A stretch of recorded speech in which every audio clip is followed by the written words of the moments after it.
नमस्कार, मी पराग गोरे.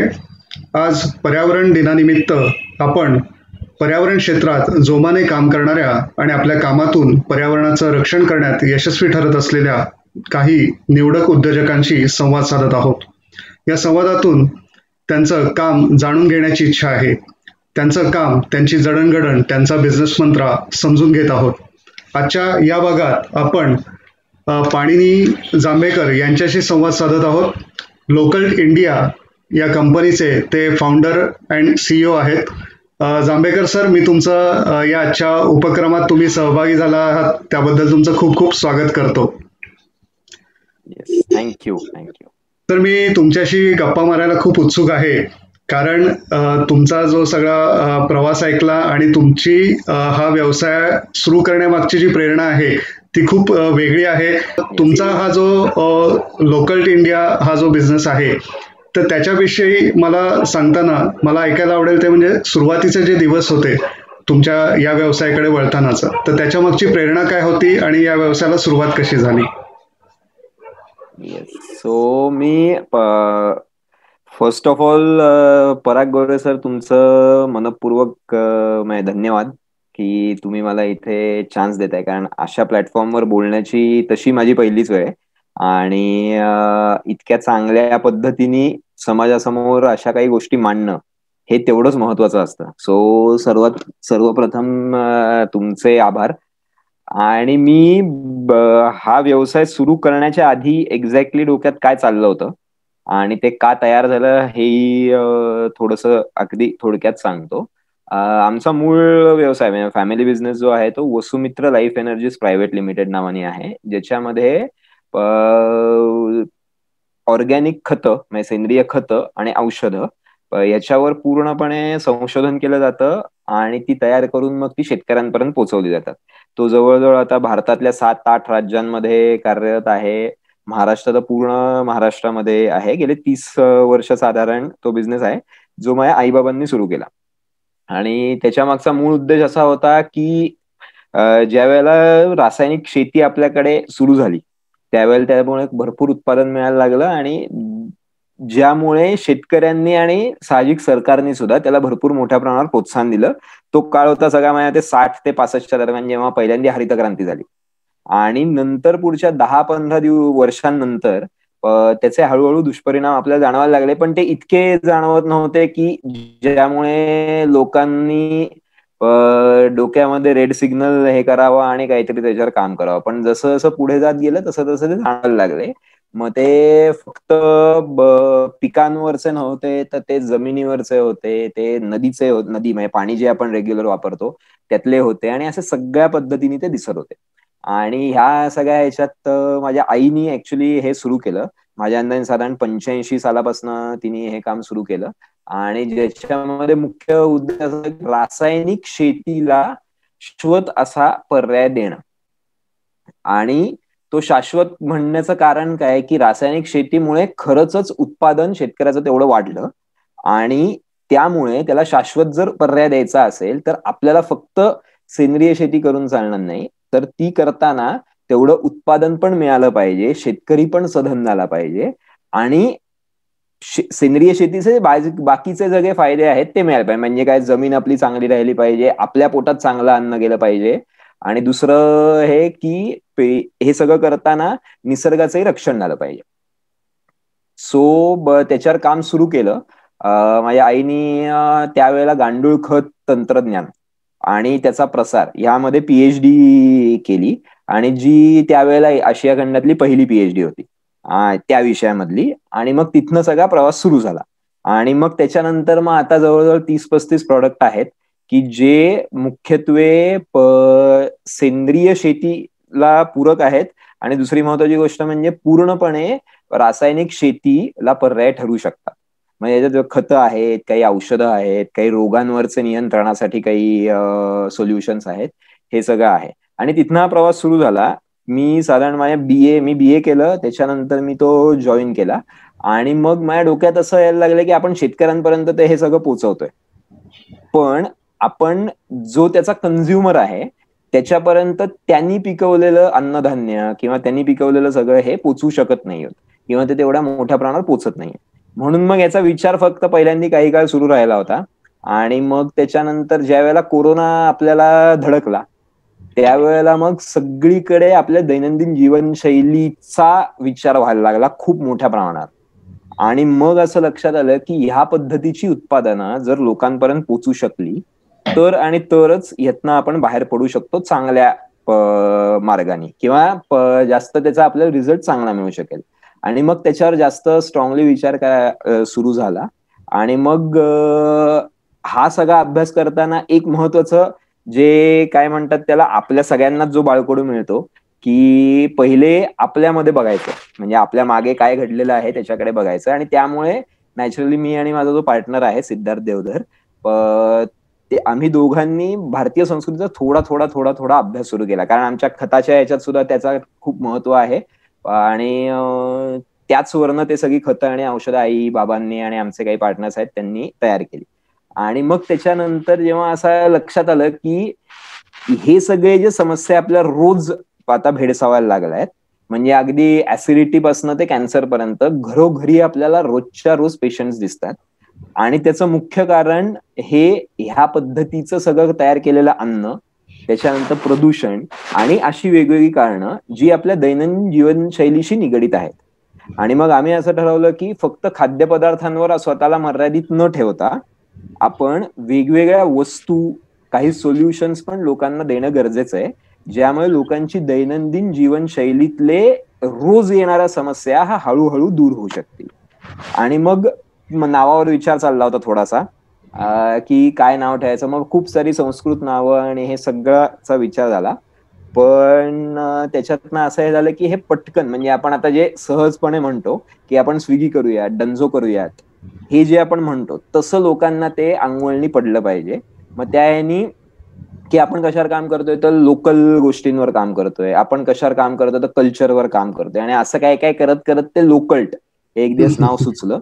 आणि आमच्या काय म्हणतात त्याला, सुदैवानी ते नाव अवेलेबल पण होतं, कारण त्याचं ट्रेडमार्किंग वगैरे आता तेवढंच महत्वाचं काम करतं. सो आमच्या सुदैवानी ते नाव अवेलेबल पण होतं. सो मग लोकल्ट इंडिया LLP अशा यांनी ती आम्ही दोघांनी फॉर्म केली, ज्याच्या अंडर आता वेगवेगळे प्रॉडक्ट्स आहेत. त्याच्यावर आपण पुढे हळूहळू बोलूच. नक्कीच नक्कीच नक्की. मला ही तुमची जर्नी फार इंटरेस्टिंग आहे. तुमच्या आई वडिलांचा जो बिझनेस आहे तिथं कुठंतरी तुमच्या या व्यवसायाची कल्पना जी आहे त्याची मुळं जी आहेत ती तिथनं आलेली आहेत. त्यामुळे एक व्यावसायिक घडणं, त्याची जडणघडण आपण ही जी बघतोय ती नक्कीच पुढे तुमचा बिझनेस अजून मोठ्या लेवलला जाण्यासाठी तुम्हाला त्याची मदत नक्कीच होईल. माझा पुढचा प्रश्न तोच आहे. तुमचा हा जो लोकल इंडिया LLP हा जो बिझनेस आहे त्यात तुम्ही म्हटले आहे की दैनंदिन जीवनातले जे प्रॉब्लेम्स आहेत ते सॉल्व्ह करण्यासाठी तुमची प्रोडक्ट्स आहेत. तर तुमच्या या सगळ्या बिझनेसमध्ये तुम्ही कशा पद्धतीची प्रोडक्ट्स तुमच्या ग्राहकांना देतात, त्या प्रोडक्ट्स विषयी काय सांगाल? सो तुम्ही एक खूप महत्वाचा प्रश्न विचारला. आम्ही ज्या व्यवसायात आहोत किंवा ज्या पद्धतीने आम्हाला काम करायला लागतं, त्या याच्यात आम्ही कुठली उत्पादनं आमच्या प्लॅटफॉर्मवर ठेवतो हे खूप महत्वाचं होतं. कारण लोकल ह्या अंडर आणि केमिकल फ्री किंवा अशा अंडर आता भरपूर जण काम करतात. आणि त्यातले काही जण खूप चांगलंही काम करतायत, काही जण फसवाफस पण करू शकत असतील. पण त्यासाठी आम्ही काही फिक्स क्रायटेरियाज आमचे ठेवलेले आहेत. म्हणजे ज्यामध्ये अन्नपदार्थ असतील तर ती प्रिझर्वेटिव्ह फ्री पाहिजेत, किंवा केमिकल ऍडिटिव्ह म्हणजे आपले कलर्स असतील किंवा फ्लेवर्स असतील याच्यापासून फ्री पाहिजेत. त्याच्यानंतर फळं भाजीपाला असेल तर ते 2 कॅटेगरीजमध्ये आपण हे करतो. एक तर ते पूर्ण ऑर्गॅनिक पाहिजेत, किंवा एक केमिकल रेसिड्यू फ्री नावाचा एक प्रकार असतो जो इंटरनॅशनली ऍक्सेप्टेड नॉर्म आहे. आपल्याकडची तुम्हाला माहिती असेल की द्राक्ष खूप मोठ्या प्रमाणावर एक्सपोर्ट होतात युरोप आणि US मध्ये. तर त्यांच्या काही स्वतःच्या संस्था आहेत की जिथे थोडीफार केमिकल वापरलेली चालतात. याचं कारण ती जी केमिकल असतात ती त्या फळाची क्वालिटी आणि त्याचं यील्ड हे मेंटेन करण्यासाठी गरजेची असतात. पण ऍट द सेम टाइम आपल्यामध्ये जसा डिटॉक्सिफिकेशन प्रोग्राम असतो तसा सेम झाडामध्ये पण असतो. आणि त्या डिटॉक्सिफिकेशन प्रोग्रामला एक विशिष्ट वेळ लागतो ती केमिकल सगळी डिझॉल्व्ह करायला, म्हणजे त्यांच्या शरीरातनं बाहेर काढायला त्या झाडांना. आणि त्याच्यावर पूर्ण रिसर्च करून तिकडच्या काही संस्थांनी असं हे केलंय की ठराविक केमिकल्स तुम्ही वापरलीत आणि ती हार्वेस्टिंगच्या आधी काही दिवस तुम्ही म्हणजे समजा काय एका लेबल क्लेम असेल 50 दिवसाचा रेसिड्यू आहे, तर समजा तुम्ही ती फवारल्यानंतर 60व्या दिवशी समजा हार्वेस्टिंग केलं, तर मग त्याच्यामध्ये तो रेसिड्यू आढळत नाही आणि याचं प्रॉपर लॅब टेस्टिंग होऊन आणि मगच तो माल तिकडे जातो. अशा लोकांकडनं पण आपण माल घेतो, कारण ह्याचा अर्थ तो माल आपल्यासाठी खाणं सेफ आहे आणि बरोबर. त्याचा निसर्गावर किंवा जमिनीवर कमीत कमी परिणाम झालेला आहे. अशा पद्धतीचं ते हे असतात. किंवा आता आपल्याकडे खूप चांगले काही हर्बल क्लीनर्स आहेत, की ज्यामध्ये किंवा काही खूप चांगले शॅम्पूज आपण फॉर्म्युलेट केलेले आहेत, की ज्यामध्ये ते पूर्णपणे 100% हर्बल असतील. पण ॲट द सेम टाईम ते स्वच्छतेच्या किंवा हायजीनच्या दृष्टीने पूर्णपणे आपली स्टँडर्ड्स पास करतील. अशा पद्धतीचे आपल्याकडे प्रॉडक्ट्स आहेत आणि अशाच पद्धतीचे प्रॉडक्ट्स आपण आपल्या प्लॅटफॉर्मवर ठेवतो. मग त्याच्यात आता मेनली 4 कॅटेगरीज आहेत. एक आहे जी पॅकेज्ड फूड संदर्भातली आहे, ज्याला आत्ता आपण ब्रेकफास्ट सप्लिमेंट असं म्हणतो. ज्याच्यात साधारण 6 ते 7 प्रॉडक्ट्स आहेत, की जे परत सेम आहे, की आपल्याच संस्कृतीत सांगितलेल्या वेगवेगळे घटक एकत्र करून, काही तर आपल्या सगळ्यांनाच माहिती आहे, की भाजणीसारखं आहे. म्हणजे थालीपीठ भाजणी आहे, ज्याच्यात आपण कंपल्सरी नाचणी वापरतो. किंवा आपल्याकडे एक खूप चांगलं डोस्याचं पीठ आहे, जे बेसिकली प्रोटीन आणि कार्बोहायड्रेटचं आपलं जे शरीरातलं आणि फायबर ऑब्व्हियसली आपलं जे शरीरातलं हे आहे त्याचं काम करतं. त्याच्यानंतर एक खूप छान ग्रॅनोला आहे, की जो पूर्ण देसी म्हणजे आपण त्याचं नावच देसी ग्रॅनोला ठेवलंय, कारण त्यात दाणे, बदाम, तीळ, लाह्या, राजगिरा, त्याच्यानंतर कलिंगडाच्या बिया, जवस, नाचणी, तर असे सर्व घटक वापरले. त्यांच्यावर आपण नॅचरल जॅगरी पावडर आणि तूप असं काही वापरतो. अशी काही प्रॉडक्ट्स आहेत. मी मगाशी म्हणलं जसं एनर्जी बार्स आपल्याकडे खूप छान आहेत. परत सेम प्रिन्सिपल एकच, की एक तर प्रिझर्वेटिव्ह फ्री पाहिजे, केमिकल फ्री म्हणजे केमिकल कलर्स आणि आर्टिफिशियल फ्लेवर फ्री पाहिजे आणि तिसरं एक आम्ही शक्यतो प्रयत्न करतो असा, की ज्याच्यामध्ये साखर बिलकुल नसेल, पांढरी. ओके. कारण आपण जसा एक निसर्गाचा विचार करतो तसा आपल्याही शरीराचा एक एन्व्हायरमेंट आहे आणि त्याच्यासाठी ती साखर अत्यंत मारक आहे.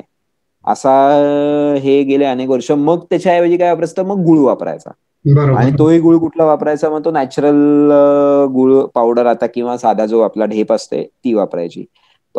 कारण काय, कारण जेव्हा आपण गुळ खातो तेव्हा तो स्वतःबरोबर इतर अनेक गोष्टी घेऊन येतो, वेगवेगळे मिनरल्स घेऊन येतो, वेगवेगळे न्यूट्रिएंट्स घेऊन येतो. त्यामुळे ती ग्लुकोज बरोबर आल्यामुळे किंवा त्यातल्या असलेल्या एनर्जी बरोबर आल्यामुळे आपल्या शरीराला फक्त प्युअर एनर्जी घ्यायची सवय लागत नाही बरोबर. आणि त्यामुळे आपल्या शरीरावर त्याचे खूप चांगले परिणाम होतात. सो अशा पद्धतीची सगळी प्रॉडक्ट्स आहेत.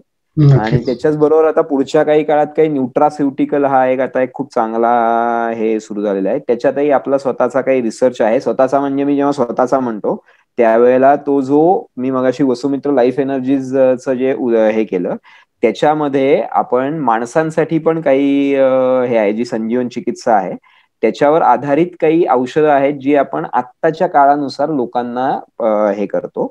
म्हणजे कॅप्सूल फॉर्म असेल किंवा आता जो शॅम्पू मी म्हणलं, त्याच्यामध्ये आपण तो फॉर्म्युला वापरतो आणि ज्यामुळे आपल्या शरीराला आणि ओव्हरऑल आपल्या होलिस्टिक केअर होईल अशा पद्धतीने ती सिस्टीम आपण जेव्हा आपण उत्पादन निवडतो, जसं मी आता सांगितलं ते प्रिझर्वेटिव्ह फ्री पाहिजे किंवा हे पाहिजे, त्याचबरोबर दैनंदिन गरजा आपल्या पूर्ण होतील आणि बर. काही दैनंदिन ज्या समस्या आपल्याला रोज आजकाल भेडसावू लागल्यात त्या सुटतील. असेच हे प्रॉडक्ट्स आहेत. म्हणजे अगदी सिंपल सांगायचं एक छोटंसं उदाहरण देतो, म्हणजे मग आपल्याला लगेच कळेल की हळूहळू गेल्या काही वर्षात आपण जर पाहिलं तर आपल्याचकडे नाही जगभर सुद्धा मांसाहार करण्याचं मांसाहार करणारे लोक हळूहळू आता शाकाहारी पद्धतीकडे वळायला लागलेत आणि काही लोक वेगन म्हणजे ज्याच्यात दूध पण नसतं, म्हणजे कुठलंच प्राणीजन्य कुठलाच पदार्थ नसतो. सो त्या केसमध्ये आता तुम्ही जर ऐकलं असेल तर B12 डेफिशियन्सी, व्हिटॅमिन हो. B12 मिळत नाही आणि हे सगळं खूप मोठ्या प्रमाणावर व्हायला लागलंय आणि जे मांसाहार करतात त्यांच्यामध्ये पण तो बऱ्याचदा प्रॉब्लेम आपल्याला दिसून येतो. तर त्याचं एक दोन मुख्य कारण अशी आहेत की व्हिटॅमिन B12 हे वॉटर सोल्युबल आहे, म्हणजे ते पाण्यात विरघळतं आणि त्यामुळे ते शरीराबाहेर रोजच्या रोज पडत असतं. सो त्याची रोजच्या रोज गरज भागवणं हे गरजेचं आहे आपल्या शरीरासाठी. आणि ह्यामध्ये आपण जो ग्रॅनोला हे केलेला आहे, जो डॉक्टर विभूषा जांभेकर यांच्या गायडन्स खालीच तयार झालेला आहे, ज्या स्वतः न्यूट्रिशनिस्ट आहेत आणि त्यांनीच तो तयार केलेला आहे. त्याच्यात मुख्य आपलं हे असं आहे की हे जे सगळं आपण ग्रॅनोलामध्ये वापरतो म्हणजे वेगवेगळ्या तेलबिया, त्याच्यानंतर लाह्या, राजगिरा, जवस, त्याच्यानंतर तुमचं नाचणी आहे किंवा हे सगळं आहे, हे सगळं आपल्या पोटामध्ये, आपल्या आतड्यामध्ये B12 तयार होण्यासाठीचं रॉ मटेरियल आहे.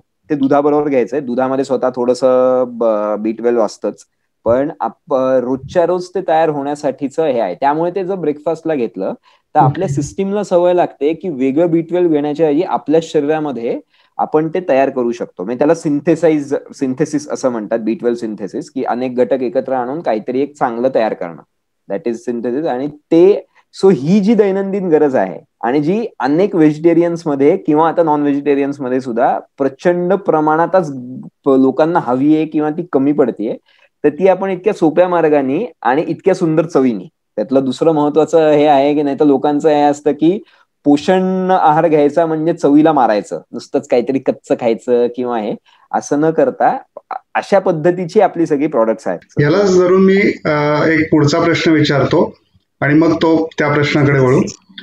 आणि मला असं इथे विचारायचं आहे की दैनंदिन जीवनात आता या प्रोडक्टचा काय उपयोग होतो तू सांगितलंस, पण आपण थोडंसं प्रॉब्लेम वरती जर बोलायचं झालं तर कुठले प्रॉब्लेम आपले सॉल्व्ह होऊ शकतात या प्रोडक्टमुळे, तर याच्याबद्दल काय सांगशील? आता मी एक B12चं तुम्हाला उदाहरण दिलं, पण ऍट द सेम टाइम आपण एक खाण्याचं हे झालं, सगळं खाणं ओरिएंटेड व्हायला नको, कारण आमचा तो मूळ उद्देश नाहीये. आपल्याला पूर्ण आपलं दैनंदिन जीवन हे चांगल्या पद्धतीने काढायचं आहे, दैनंदिन जीवनशैली सुधारायची. सो आपण आता असा विचार केला तर आपण रोज काय म्हणतो आपण त्याला, कपडे धुतो किंवा आपण रोज आपली फरशी पुसतो, आपण रोज आपली भांडी घासतो. ह्यामध्ये एक महत्वाचा घटक असतो तो म्हणजे साबण. कुठल्या तरी प्रकारचा साबण, कपडे धुण्यासाठी लॉन्ड्री डिटर्जंट असेल, डिशवॉश जेल असेल किंवा फिनाईल टाईप काहीतरी असेल, तर ह्यामध्ये फक्त तो डिसइन्फेक्टंट किंवा जो साफ करणारा घटक असतो ते सोडून ते सगळं मटेरियल एकत्र बांधण्यासाठी, त्याला चांगला वास येण्यासाठी, रंग येण्यासाठी आणि आपल्याला खूप फेस दिसावा, म्हणजे आपल्याला असा एक समज आहे आपला की फेस दिसला म्हणजे आपलं सगळं स्वच्छता झाली. फेसाचं एक महत्वाचं कारण असं असतं की ते पेनिट्रेशन होतं त्याने किंवा तो स्प्रेड चांगला होतो.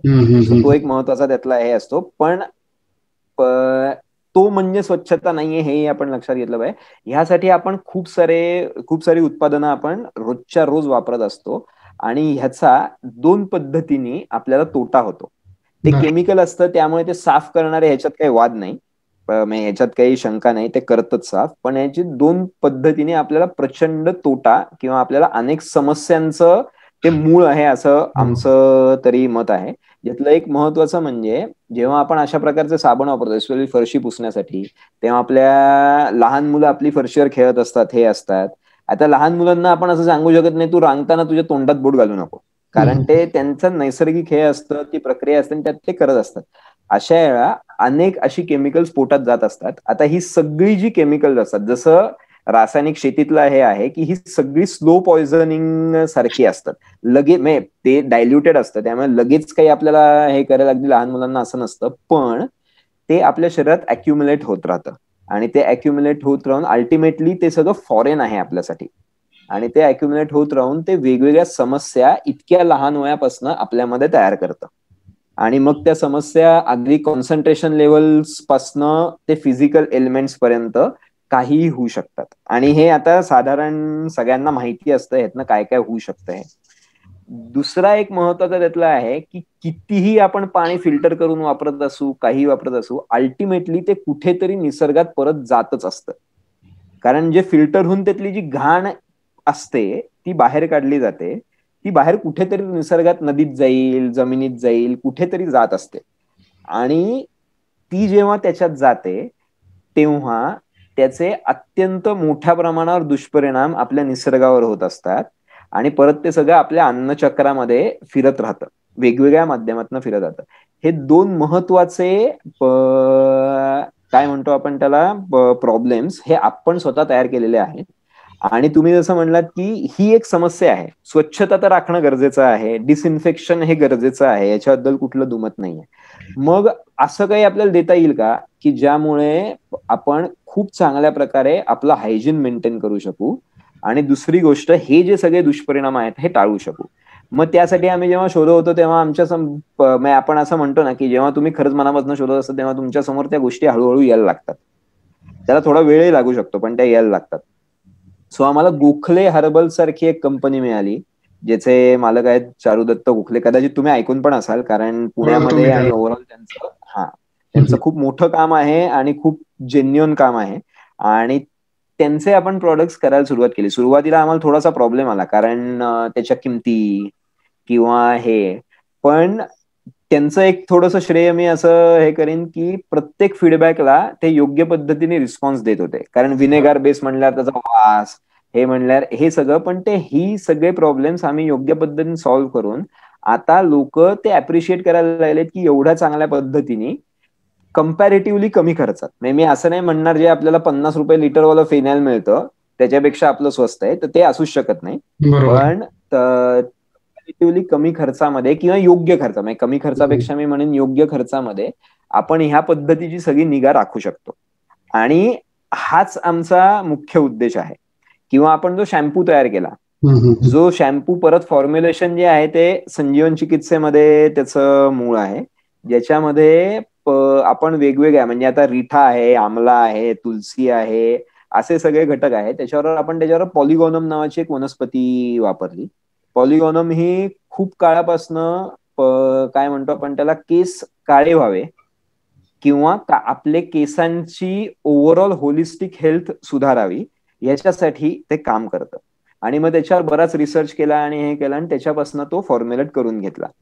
आता त्याचा एवढा चांगला रिझल्ट येतो, अनेक लोक असं आम्हाला सांगतात की हा शॅम्पू वापरल्यापासून आमचा एकतर हर्बल असल्यामुळे बाकी जे मगाशी जे म्हणलं की फेस करण्यासाठी जे घटक ते त्याच्यात नाहीत, त्याच्यानंतर ते हे सगळं खूप चांगल्या पद्धतीने म्हणजे तुम्ही काय, मला त्याचा शब्द आठवत नाही, पण हे एकजीव ठेवायला लागतं.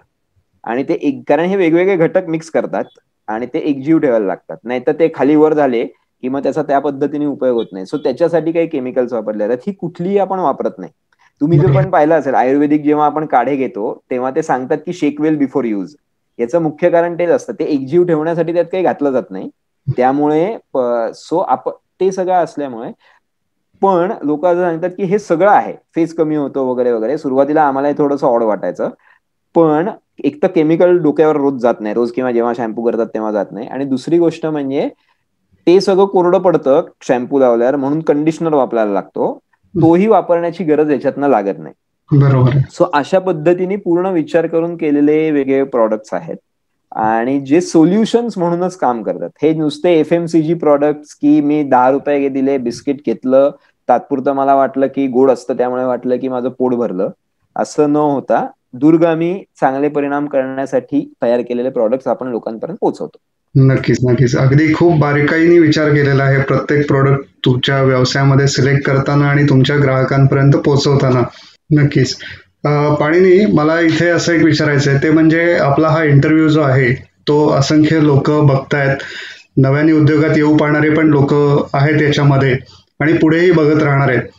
तर इथे तसं बघायला गेलं तर दोन प्रकारची लोक आहेत, ज्यांना तुझं प्रोडक्ट वापरून त्याचा बेनिफिट घ्यायचा आहे आणि ज्यांच्याकडे तू जे आता सांगितलंस तसं त्यांचं जे प्रोडक्ट आहे ते तुझ्याकडे ठेवायचंय त्यांना.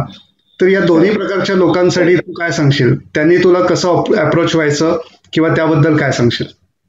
पहिल्यांदी मी घेतो की ज्यांना असे प्रॉडक्ट्स ते स्वतः तयार करतात आणि त्यांना ते लोकांपर्यंत पोचवायचे.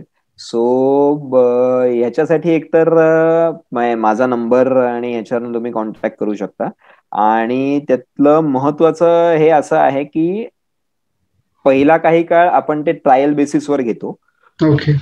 आपण शक्यतो पहिले 1-2 महिने स्वतःच्या एखाद्या वापरासाठी सॅम्पल असेल तर, पण आपण शक्यतो सॅम्पल घेत नाही. आपण जे काय घ्यायचं ते विकतच घेतो.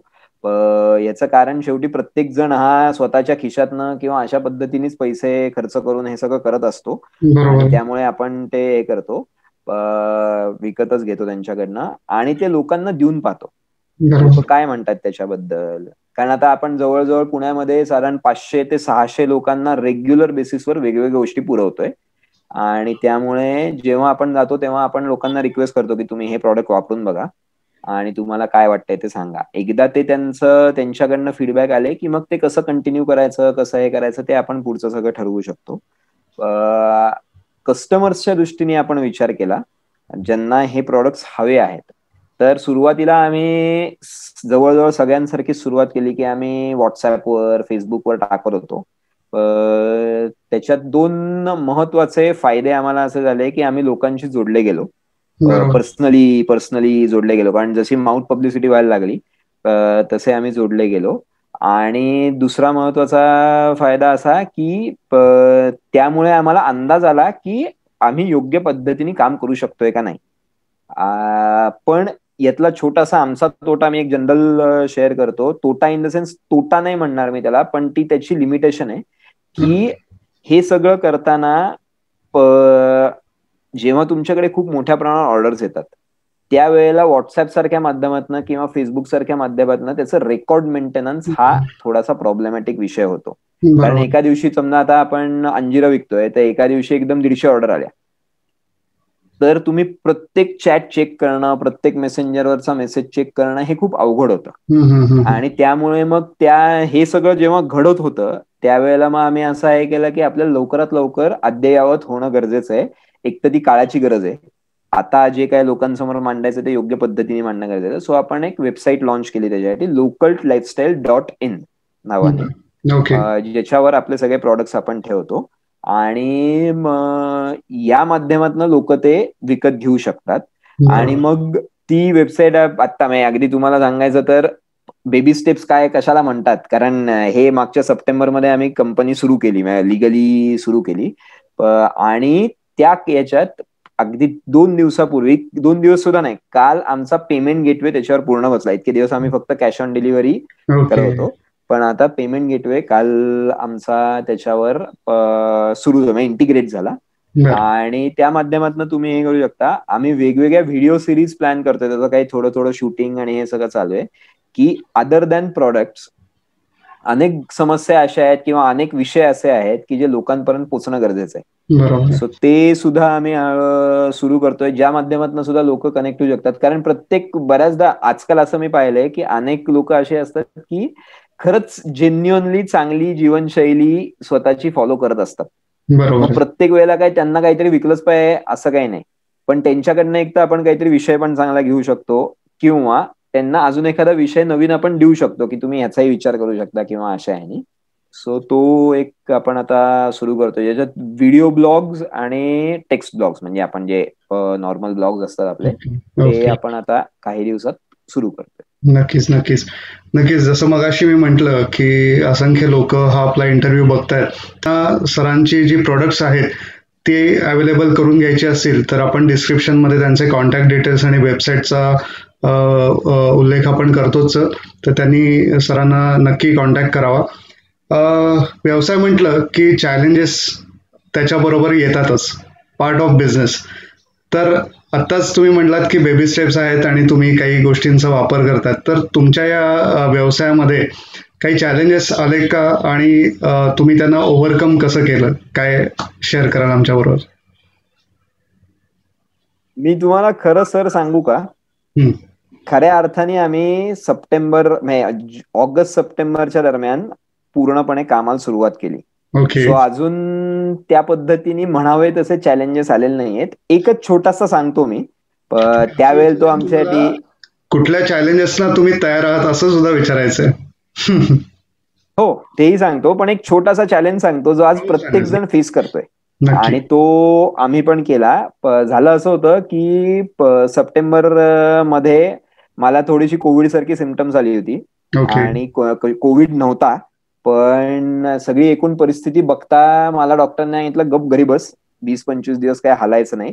आणि त्याच्या जस्ट आधी आम्ही बऱ्यापैकी स्टॉक घेतला होता आणि तो स्टॉक घेतलाय, पण असं नाही करतायत, तो सगळा माझ्या घरी होता आणि त्यामुळे तो मला बाहेर पाठवता येत नव्हता. ही खूप मोठी रिस्क होते. तेव्हा मात्र तो महिनाभर मला फार त्रास झाला होता की आपण एवढं सगळं घेतलं सुरू केलं आणि हा प्रॉब्लेम आपल्याला येतोय आता, आणि सुरू केल्या केल्या लगेचच येतोय. पण तेव्हा दुसरं एक असं चांगलं झालं की काहीतरी एका पद्धतीने आपल्याला मदत पण मिळत असते, किंवा आपलं काय म्हणतात, आपण फोकस राहावं, ठिकाणावर राहावं म्हणून हे होत असतं. आम्ही तेव्हा एक कोर्स करत होतो वेगळा सेल्सच्या दृष्टीने, की कशा पद्धतीने आताच्या काळामध्ये सेल्स तुम्ही वाढवण्यासाठी प्रयत्न करू शकता, किंवा तुम्ही टेक्निक्स आणि हे सगळं. सो तो तेव्हा केला. तो जाईल 10-15 दिवसाचा जवळजवळ पिरियड होता टोटल. आणि त्यांनी मात्र मला खूप हे केलं की ठीक आहे, म्हणजे तुमचे वाया गेलं, पण ते 15 दिवस पूर्ण त्याचा अभ्यास तरी करता आला. जर सगळं चालू असतं तर तो अभ्यास आहे. सो पण हे खूप छोटं आहे, म्हणजे मी असं नाही म्हणत की हा खूप मोठा चॅलेंज होता, आणि ते खूप हे आहे. आणि फेस काय करायची तयारी आहे, किंवा चॅलेंजेस काय करायची तयारी आहे, तर ती तर आता मी असं आहे की कुठलेही चॅलेंजेस फेस करायची तयारी आहे. नक्कीच. कारण एक तर दोन यातल्या हे आहेत ना, की एकदा मला ते कळलंय की आम्हाला दोघांना की यातनं आपल्यालाही फायदा होतोय आणि लोकांनाही फायदा होतोय.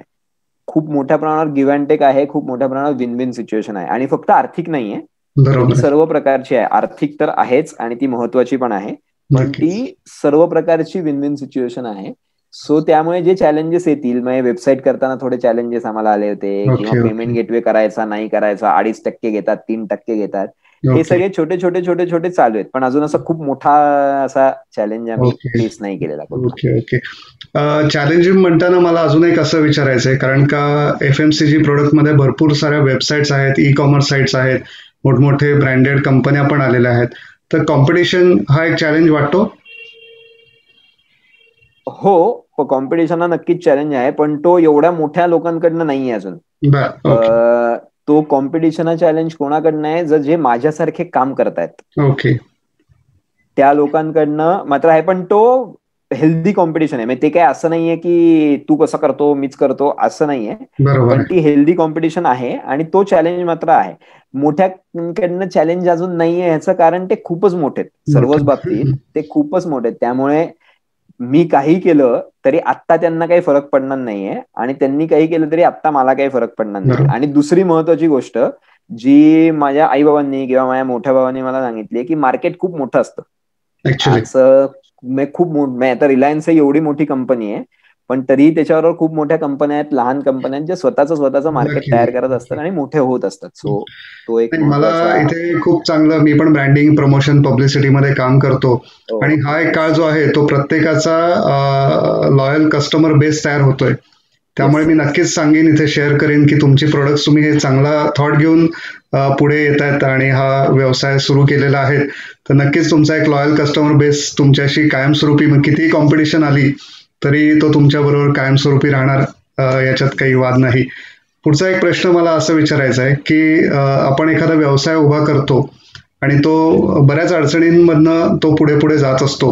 मला मान्य आहे की तुमचा व्यवसाय आहे तो काहीच महिन्यांचा आहे किंवा हे, पण याच्यामध्ये कसं असतं ना, की एखादा छोटासा प्रसंग सुद्धा आपल्याला एक मोटिवेशन देऊन जातो, की पुढची ऊर्जा पण मिळते, पुढे अजून त्याला आपण एक म्हणू शकतो, आपण स्वतःलाच त्याची एक शाबासकी देतो.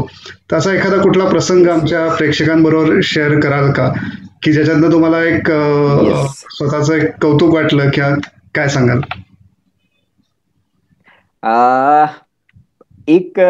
बरेच आहेत तसे, पण एक प्रामुख्याने मी सांगेन की आमचा एक प्रयत्न होता की आपल्या कस्टमरशी आपल्याला योग्य भाषेत बोलता आलं पाहिजे, आणि ज्याच्यामध्ये 3-4 मेसेजेस पोहोचले पाहिजेत. एक म्हणजे जो मूळ उद्देश आहे की आम्ही जे देतोय ते तुम्हाला लाईफस्टाईल म्हणजे जीवनशैलीला खूप चांगलं आहे. दुसरी महत्वाची गोष्ट म्हणजे चवीला खूप चांगलं आहे. तिसरी एक गोष्ट म्हणजे किमतीच्या दृष्टीने ते हम्म, योग्य आहे. बरोबर. म्हणजे आम्ही काय स्वस्त काय, म्हणजे असं काही होणार नाही की जी बाहेर 10 रुपयाला मिळते ती 1 रुपयाला मिळेल, पण असंही नाही होणार ती 100 रुपयाला मिळेल, असंही होणार बरोबर. नाही. सो हे 3-4 मेसेजेस हे लोकांना योग्य पद्धतीने मिळाले पाहिजेत, आणि त्याच्यासाठी आम्ही झटत असतो बऱ्याचदा. आमचे मेसेजेस जेव्हा आम्ही लोकांना करतो, किंवा आमचे जे ग्राफिक्स तयार करतो ते कशा पद्धतीने लोकांपर्यंत पोहोचले पाहिजेत. तर गेल्या काही काळात आम्हाला असं जाणवतंय, आम्ही ज्या पद्धतीने ते लोकांपर्यंत पोहोचवतोय, आणि दुसरी गोष्ट ज्या कन्सिस्टंटली ते लोकांपर्यंत पोहोचवतोय, त्यामुळे आम्हाला खूप चांगल्या पद्धतीने रिस्पॉन्स मिळतोय.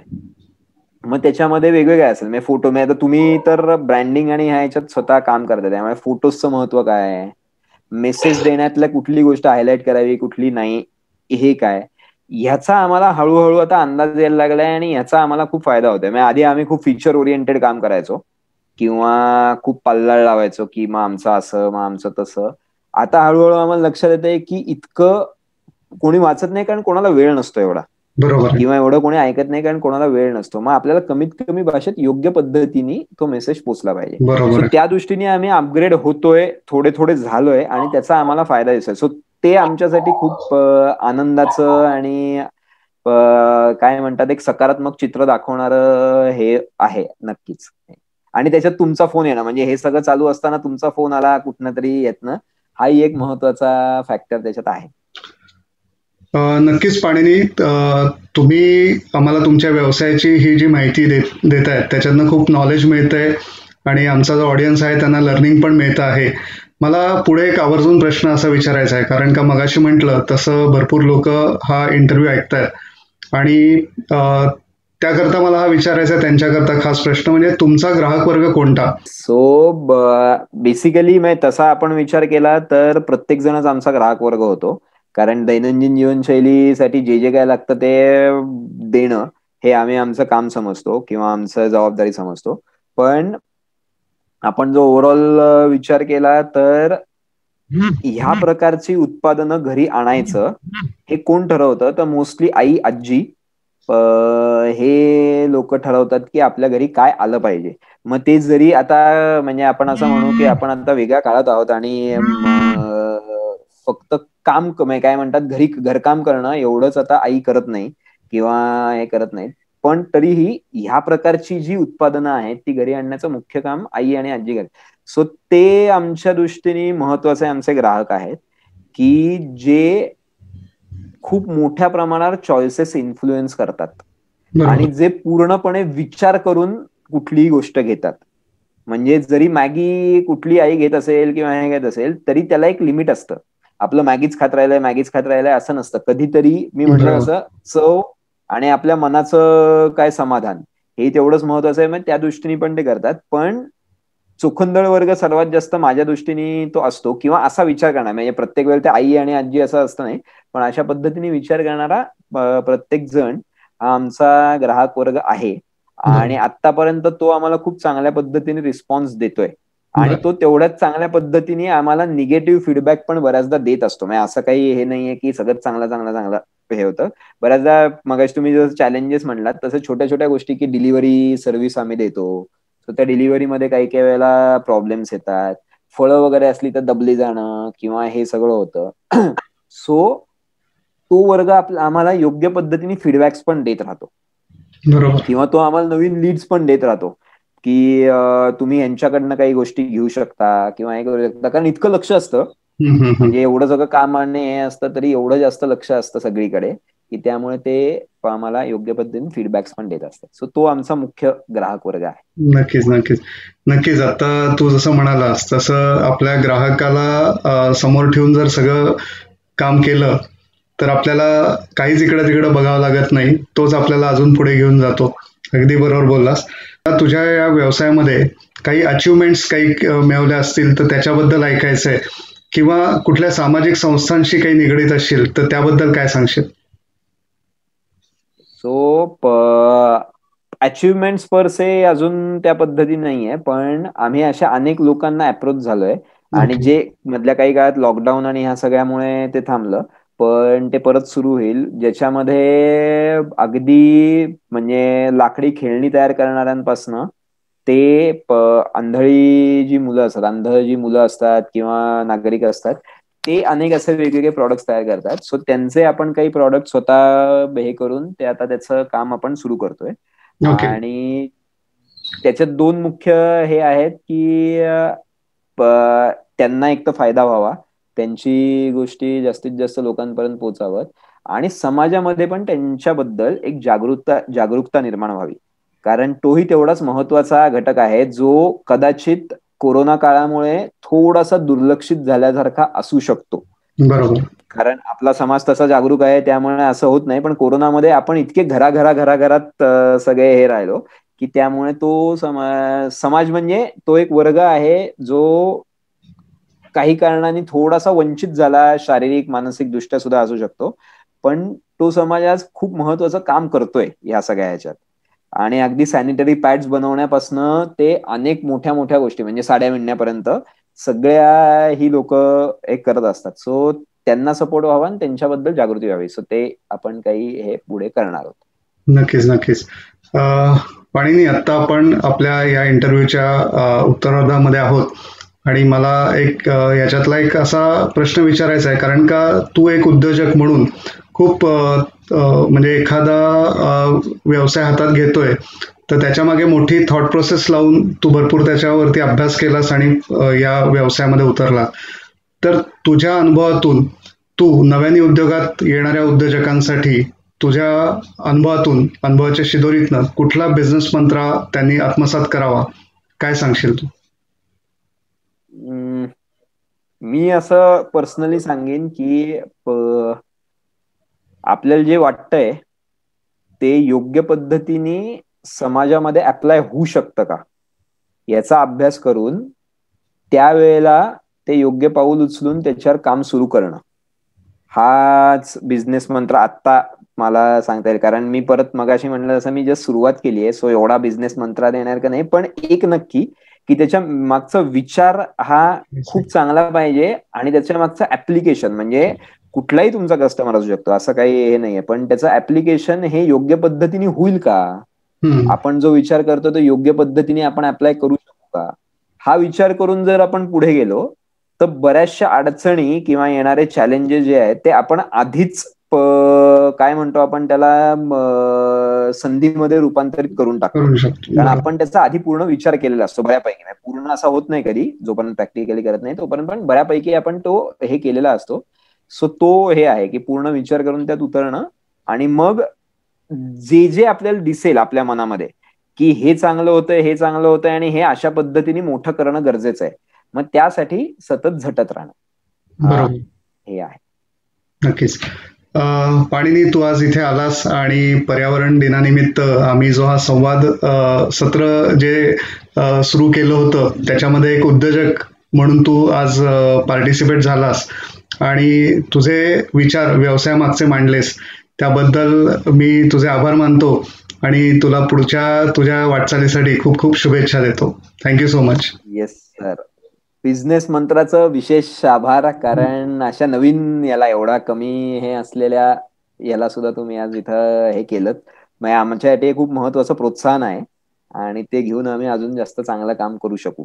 नक्कीच नक्कीच. मला माहिती आहे, मला विश्वास आहे. मला पाणिनी इथे विशेष करून सांगायला आवडेल ते म्हणजे बिझनेस मंत्राची कॅप्शन आहे एनकरेजिंग एंटरप्रेन्योरशिप. त्यामुळे व्यावसायिक छोटा म्हणण्यापेक्षा व्यवसाय स्टार्टअप असून देत नाही तर खूप मोठा असून देत, एनकरेजमेंट ही महत्वाची असते. त्या एनकरेजमेंटच्या जीवावरती व्यावसायिक आहे तो अजून खूप मोठी कारकीर्द घडवू शकतो. तर बिझनेस मंत्र नेहमीच कुठल्याही लेवल मधल्या व्यावसायिकाशी संवाद साधायला उत्सुक असते. तर तुझे म्हणलास ते तुझ्याशी गप्पा मारून खूप छान वाटलं. तर पुन्हा एकदा थँक्यू. Yes, thank you.